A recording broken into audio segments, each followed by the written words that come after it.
सरकारी कर्मचारी यूनियंस लंबे समय से नेशनल पेंशन सिस्टम एनपीएस को खत्म करके पुरानी पेंशन योजना ओपीएस को लागू करने की मांग कर रहे हैं। 8वें वेतन आयोग को लेकर हो रही चर्चाओं में यह बहस फिर से शुरू हो गई है और यूनियन संगठनों ने भी माना है कि एनपीएस को पूरी तरह खत्म करके ओपीएस पर वापस लौटना शायद मुमकिन ना हो। लेकिन ये मांग क्यों उठ रही है? ओपीएस एनपीएस क्या है, इसका अंतर, सारी जानकारियां देंगे। नमस्कार, मैं हूं आपके साथ ममता तिवारी और आप देख रहे हैं न्यूज 18 का डिजिटल प्लेटफॉर्म। 8वें वेतन आयोग को लेकर हो रही चर्चाओं के बीच कर्मचारी संगठनों द्वारा पुरानी पेंशन योजना ओपीएस की मांग एक बार फिर तेज हो गई है। सरकारी कर्मचारी संगठन लंबे समय से नेशनल पेंशन स्कीम एनपीएस को खत्म कर ओपीएस वापस लाने की मांग कर रहे हैं, लेकिन कर्मचारी संगठनों का यह भी मानना है कि वर्तमान व्यवस्था को पूरी तरह से खत्म कर ओपीएस को लागू करना आसान नहीं है। ओपीएस और एनपीएस में क्या फर्क है, सबसे पहले वो समझिए। ओपीएस यानी पुरानी पेंशन योजना एक सरकारी गारंटी वाली रिटायरमेंट स्कीम है। इसके तहत रिटायर होने वाले कर्मचारी को आखिरी बेसिक सैलरी का 50% साथ में महंगाई भत्ता यानी डीए हर महीने मिलता रहता है। इसमें बाजार के उतार चढ़ाव का कोई असर नहीं होता।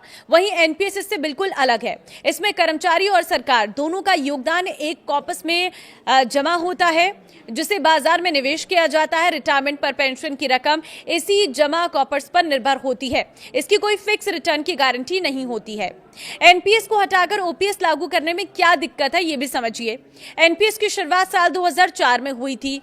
इसके बाद से ही सरकार और कर्मचारियों का इसमें नियमित योगदान है। ये पैसा मिलकर करीब 16.5 लाख करोड़ हो चुका है। ये पैसा किसी एक बैंक खाते में नहीं है। एनपीएस में लगा हुआ पैसा एलआईसी, एसबीआई, यूटीआई और दूसरी सरकारी संस्थाओं के जरिए बाजार में निवेशित है। एआईएनपीएसईएफ के राष्ट्रीय अध्यक्ष डॉक्टर मनजीत सिंह पटेल ने बताया कि अगर ये पैसा अचानक वापस लिया जाए तो पहली समस्या ये है कि यह अलग अलग जगह निवेशित है, इसे निकालना मुश्किल होगा। दूसरा, यदि निकाल भी लिया जाए तो कुछ निवेशों से घाटा भी हो सकता है, जिससे इसकी वैल्यू भी प्रभावित हो सकती है। साथ ही एनपीएस पूरी तरह बंद होने पर बाजार में हर महीने जाने वाला निवेश रुक जाएगा। All India NPS employees federation ने अपने मेमोरेंडम में बताया है कि कुछ कर्मचारियों को एनपीएस के तहत महज 200 से 2000 रुपए महीना पेंशन मिल रही है। ये उन कर्मचारियों का हाल है जो सरकारी सेवा में देर से ज्वाइन होते हैं और उनका कॉपर्स कम जमा हो पाता है। फेडरेशन का कहना है कि एनपीएस सामाजिक सुरक्षा नहीं दे पाती, क्योंकि रिटायरमेंट के बाद मिलने वाली आय अनिश्चित रहती है। 8वां वेतन आयोग पूर्व सुप्रीम कोर्ट जज रंजना प्रकाश देसाई की अध्यक्षता में नवंबर 2025 से काम कर रहा है। इसके सदस्यों में पूर्व आईएएस पंकज जैन और प्रधानमंत्री के आर्थिक सलाहकार सदस्य परिषद के सदस्य प्रोफेसर पुलक घोष शामिल है। इसके फैसले में ऐसे करीब 50 लाख कर्मचारी और 65 लाख रिटायर पेंशनर, जिसमें रक्षा कर्मी भी शामिल हैं, सीधे प्रभावित होंगे। पूरी तरह से ओपीएस पर वापस लौटना मुश्किल क्यों है, ये भी जान लीजिए।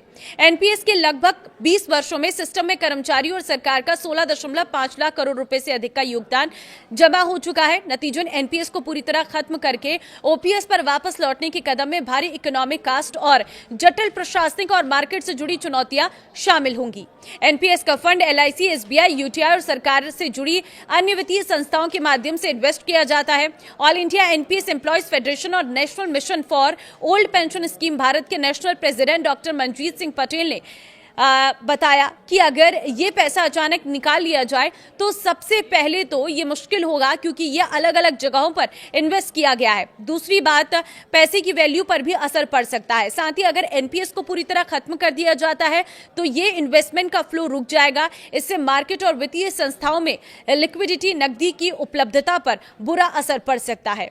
तो ये वजह है कि एनपीएस और ओपीएस को लेकर बहस फिर एक बार तेज हो गई है। लेकिन आपको क्या लगता है, एनपीएस सही है, ओपीएस सही है? मुझे कमेंट में अपनी राय जरूर दें और इस वीडियो को शेयर कर दें। नमस्कार।